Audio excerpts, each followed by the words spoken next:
I'd like now to address the the notion that there are certain guns that you don't need or aren't necessary. I hear this quite a bit. Uh, Whatever gun is being proposed being restricted or banned, the claim is, well, you don't need that gun, and since you don't need it, you shouldn't care if it's banned or restricted in any way. And this is problematic because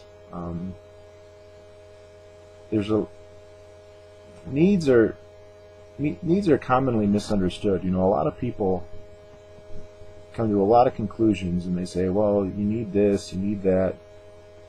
That a lot of people think that they have the perfect answer because they say, well, you need these things and you don't need those things.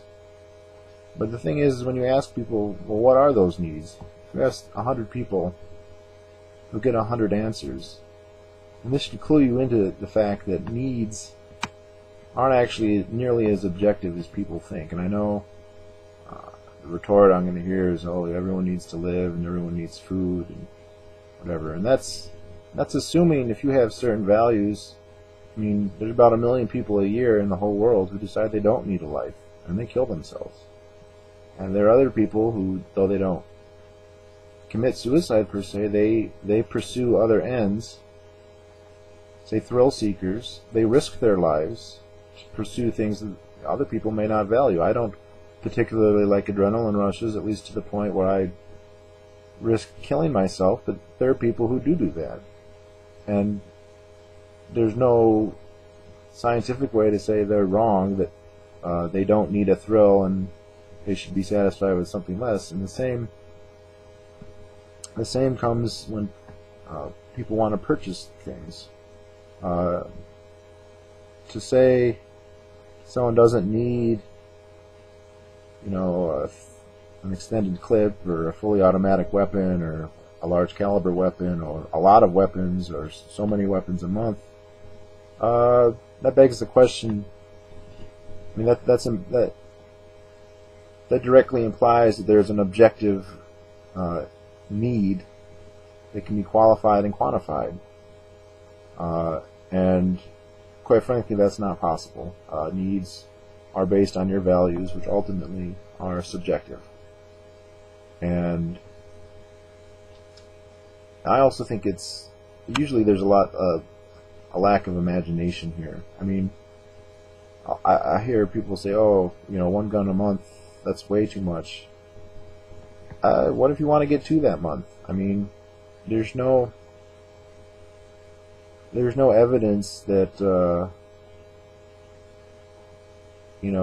there's no objective way to say, oh, this many's too many and this many's too few. I mean, it's like telling someone they can't have too many records or too many CDs or can't have a stamp collection or can't buy an extra car. If people put it on their value scales and they value guns enough to purchase certain types and certain kinds and certain quantities, your assertion that they don't need it is insufficient. And again, you can't deny somebody their liberties. I mean, I don't think you can ever do it without, a trial, basically. And you can't be. There's no trial that says it's not a crime just to own these things. So,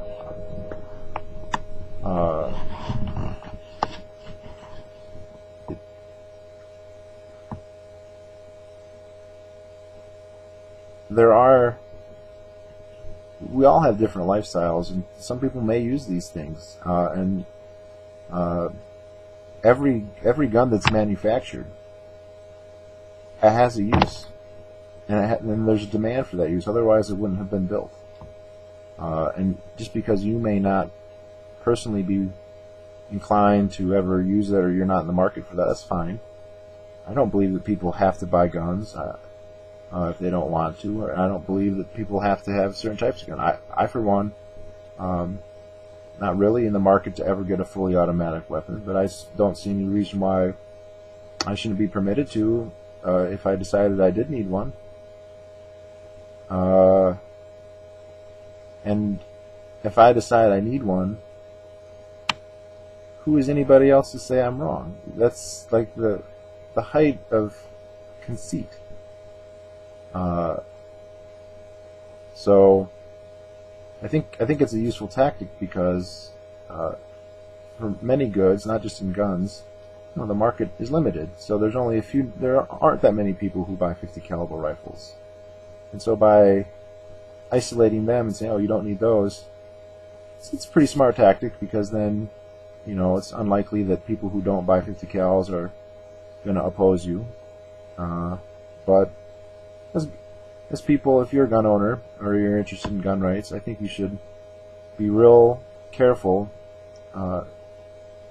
not to accept this. I know it seems like, oh, it's good to compromise, but you're allowing divide and conquer, so to speak. It's true. Most gun owners aren't interested in every type of nobody is interested in every type of weapon. I mean, nobody has the money. Even a very wealthy person couldn't possibly buy every type of weapon that's available. And even if they could, it seems unlikely that they would ever choose to. But that doesn't invalidate their use by others. So at some point when I'm done with the guns, I'm going to have to do another video about needs and what they are, because it's a pretty pervasive fallacy that is at the bottom of a lot of social ideologies. I don't want to do it right here. I kind of touched on it enough for now, I think.